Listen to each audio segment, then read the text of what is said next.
Le géant de la technologie Intel présente ses excuses à la Chine après une réaction négative des acheteurs chinois. En cause, la déclaration de l'entreprise selon laquelle elle éviterait le travail forcé au Xinjiang. Le premier jour de confinement a commencé à Xi'an, le plus dur en Chine jusqu'à présent. La vie dans la mégapole semble s'être arrêtée, à l'exception de la longue file d'attente des personnes qui attendent des tests de dépistage du virus sous la neige. Une grande université de Hong Kong a démonté et retiré de son campus une célèbre statue commémorant les victimes du massacre de la place Tiananmen. Bienvenue dans Regard sur la Chine, je suis Vladian Vitens. Le géant de la technologie Intel a présenté ses excuses à la Chine. L'entreprise a fait des déclarations sur le travail forcé dans la région du Xinjiang qui ont suscité des réactions négatives sur les réseaux sociaux chinois. Les excuses du géant américain de la technologie Intel deviennent virales sur l'internet chinois. Un hashtag a attiré plus de 300 millions de vues et plus de 100 000 discussions. Intel a présenté ses excuses pour avoir fait des déclarations sur le travail forcé en Chine. Dans une lettre, l'entreprise a demandé à ses fournisseurs de ne pas s'approvisionner dans la région du Xinjiang, en Chine, en invoquant des problèmes de travail forcé dans cette région. Le Xinjiang est situé dans le nord-ouest de la Chine. Il abrite 12 millions de Ouïghours, une minorité ethnique majoritairement musulmane. Washington affirme que Pékin commet un génocide à leur encontre, par le travail forcé, la détention de masse et la stérilisation forcée. Pékin nie les violations des droits de l'homme au Xinjiang. En Chine, la lettre d'Intel a suscité une énorme controverse. Un tabloïd du Parti communiste déclare « Intel mord la main qui le nourrit ». La Chine est l'un des plus grands marchés d'Intel. La société y a réalisé un quart de son chiffre d'affaires l'année dernière, soit plus de 20 milliards de dollars. À la suite de la réaction négative, l'entreprise a publié des excuses sur le réseau social chinois Weibo. On peut y lire « Bien que notre intention initiale était d'assurer la conformité avec les lois américaines, cette lettre a suscité de nombreuses questions et inquiétudes parmi nos chers partenaires chinois, ce que nous regrettons profondément. » Mais pour certains internautes chinois, les excuses ne sont pas suffisantes.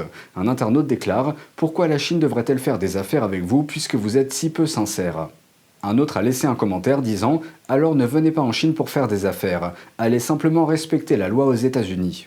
Il est difficile de savoir si les internautes chinois sont conscients des violations des droits de l'homme au Xinjiang. Les sujets connexes sont fortement censurés sur l'internet chinois, et lorsque les entreprises occidentales s'expriment à ce sujet, les médias contrôlés par l'État chinois attisent une colère nationaliste contre ces entreprises. Et Intel n'est pas la première entreprise à subir des pressions après avoir franchi la ligne rouge de Pékin. Des marques comme H&M ont fait l'objet de boycotts après avoir exprimé leurs préoccupations concernant le travail forcé au Xinjiang. Adidas a connu une situation similaire cette année. De retour à Washington, voici ce que la Maison-Blanche a à dire sur la situation d'Intel. Well, I can't speak to the specific situation with one company, but I can say as a general matter that we believe the private sector and the international community should oppose the PRC's weaponizing of its markets to stifle support for human rights.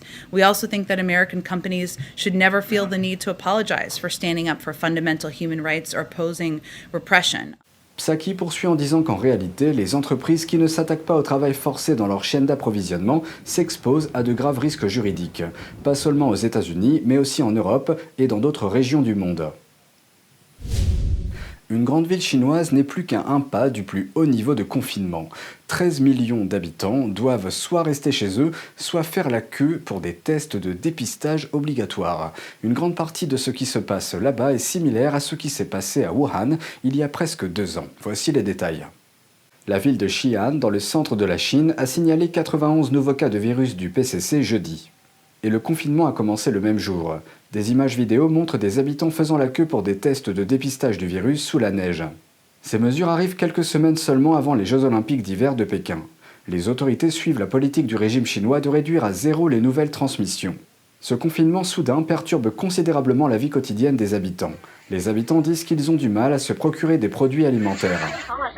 The city is locked down and there are no supplies. The prices are soaring. It's really hard to get anything.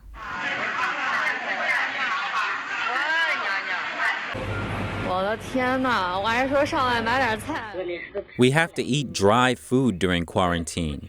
There are no vegetables. I cannot go out. And besides, people don't have much money. Les restrictions imposées à Xi'an sont parmi les plus sévères depuis que la Chine a confiné Wuhan au début de la pandémie. Ces deux villes sont des mégapoles de plus de 10 millions d'habitants. Xi'an n'est plus qu'à un niveau de la plus haute catégorie de confinement en Chine. Au niveau d'alerte au-dessus, il sera absolument interdit aux habitants de quitter leur domicile. Selon les médias d'État chinois, l'aéroport de Xi'an a annulé tous les vols intérieurs dès jeudi matin. Une grande université de Hong Kong a démonté et retiré une statue de son campus. Depuis plus de 20 ans, la statue commémore les victimes du massacre de la place Tiananmen. Le sculpteur danois qui a créé l'œuvre se dit totalement choqué et demandera réparation pour tout dommage subi. Une célèbre statue commémorant les vies perdues pendant la répression de la place Tiananmen en Chine a été retirée d'une université de Hong Kong. Tard dans la nuit de mercredi à jeudi, des agents de sécurité ont placé des barricades jaunes autour de la sculpture en cuivre de 7 mètres de haut, appelée le Pilier de la honte. Cette œuvre d'art est l'un des rares monuments publics encore présents dans l'ancienne colonie britannique pour rappeler la répression sanglante de 1989. Elle présente des torses humains angoissés pour représenter les manifestants pro-démocratie tués par les autorités chinoises. L'incident de Tiananmen reste un sujet tabou en Chine continentale où il ne peut être commémoré publiquement. I don't think people would expect this thing will happen in the university, so-called with the most freedom of expression or freedom of speech. And they try to become the first one to remove every history or parts of history inside the campus. Il y a plusieurs mois, l'université a envoyé une lettre juridique aux dépositaires de la statue pour leur demander de la retirer. Dans une déclaration, l'université a affirmé qu'aucune partie n'avait jamais obtenu l'autorisation d'exposer la statue sur son campus. Elle a également qualifié la statue de fragile et a déclaré qu'elle posait des problèmes potentiels de sécurité. Mais le sculpteur danois à l'origine de l'œuvre s'est indigné contre l'institution. Jens Galschiot a déclaré dans un communiqué qu'il était totalement choqué par la décision prise à l'encontre de sa propriété privée et qu'il réclamerait une indemnisation pour tout dommage causé à la sculpture. Le retrait de la statue est la dernière mesure en date visant les personnes ou les organisations liées à la date sensible du 4 juin 1989 et aux événements qui la marquent. Les États-Unis et le Japon sont en train de formuler un plan en cas de crise à Taïwan.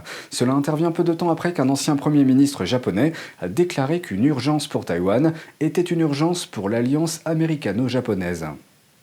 Les États-Unis et le Japon ont élaboré un projet de plan d'urgence en cas d'invasion de Taïwan par la Chine. C'est ce que rapporte le journal japonais Kyodo News, citant des sources gouvernementales japonaises. Selon le média, le plan prévoit que le corps des marines américains installe des bases d'attaque temporaires sur des îles japonaises. Ces bases seront situées sur la chaîne d'îles Ryukyu. Cette chaîne d'îles s'étend du Japon à Taïwan.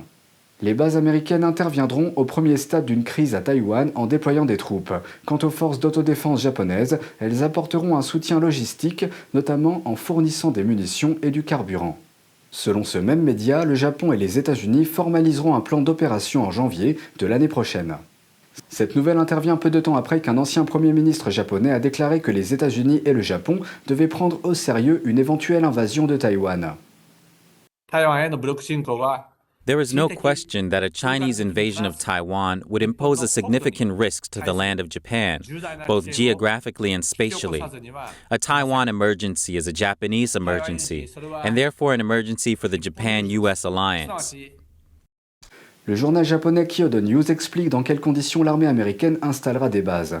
Ils disent que cela se produira si le gouvernement japonais détermine qu'un conflit entre la Chine et Taïwan menacerait la sécurité du Japon. Si le Japon détermine qu'il y a une menace pour la sécurité, l'armée américaine déploiera des systèmes de roquettes d'artillerie sur une base temporaire. Plus tôt cette année, le président américain Biden et le premier ministre japonais de l'époque ont publié une déclaration commune. Ils ont souligné l'importance de la paix et de la stabilité dans le détroit de Taïwan. Un bébé dinosaure parfaitement conservé a été découvert à Guangzhou, dans le sud de la Chine, recroquevillé dans son œuf. Le fossile, vieux de 70 millions d'années, préservait le squelette embryonnaire d'un dinosaure ressemblant à un oiseau. Il a été surnommé bébé Yingliang d'après le nom du musée chinois qui abrite le fossile. Selon les experts, les os de bébés dinosaures sont petits et fragiles et ne sont que très rarement préservés sous forme de fossiles. Cela en fait donc une découverte très heureuse. L'œuf fait un peu moins de 20 cm de long, le dinosaure est estimé à environ 27 cm de long de la tête à la queue. Les chercheurs pensent qu'à l'âge adulte, s'il avait vécu, il aurait mesuré entre 1,20 m et 1,80 m de long. C'est tout pour aujourd'hui, merci d'avoir suivi Regard sur la Chine, on se retrouve demain pour une nouvelle émission, prenez soin de vous et à bientôt.